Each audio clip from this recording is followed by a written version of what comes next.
കുറച്ച് ദിവസമായിട്ട് ഇൻസ്റ്റയിൽ യൂട്യൂബിലൊക്കെ കറങ്ങി നടക്കുന്ന ഒരു റെസിപ്പി ട്രൈ ചെയ്താലോ.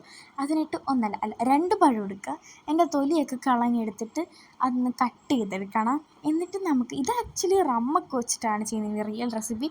നമുക്കതൊന്നും ഇല്ലാത്തതുകൊണ്ട് ഇങ്ങനെയൊക്കെ ട്രൈ ചെയ്യാം. എന്നിട്ടൊരു പാൻ വെക്കുക, അതിനകത്തോട്ട് നെയ്യ് ഒഴിക്കുക. കുറച്ച് തരം പോയി ബട്ട് നോ മൈൻഡ്. നെയ്യ് അതിനകത്ത് ഒഴിക്കുന്നത് നന്നായിട്ട് നെയ്യൊക്കെ ഒന്ന് മെൽറ്റ് ആയതിന് ശേഷം തൊട്ട് പഴം ഇട്ട് കൊടുക്കുക. പിന്നെ അതിനകത്തോട്ട് ഈ നെയ്യും പഴമൊക്കെ ഒന്ന് വാടിയതിന് ശേഷം അതിനകത്തോട്ട് ശർക്കര ഇട്ട് കൊടുക്കുക. ശർക്കര ഇടുമ്പോഴാണ് അതിൻ്റെ ഒരു പ്രത്യേക ടേസ്റ്റ് വരുന്നത്.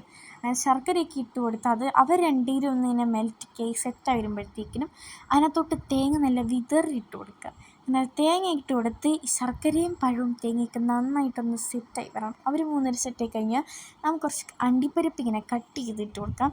കാഷ്യൂസ് അത് കട്ടിട്ട് കൊടുത്തിട്ട് നന്നായിട്ട് മിക്സ് ചെയ്യണം. എന്നിട്ടിത് നല്ല ബട്ടർ സ്കോച്ച് ഐസ്ക്രീം, ആക്ച്വലി ഇത് വാനില ഐസ്ക്രീമായിട്ട് കഴിക്കേണ്ടത്, ബട്ട് നമുക്ക് ബട്ടർ സ്കോച്ചുള്ളൂ.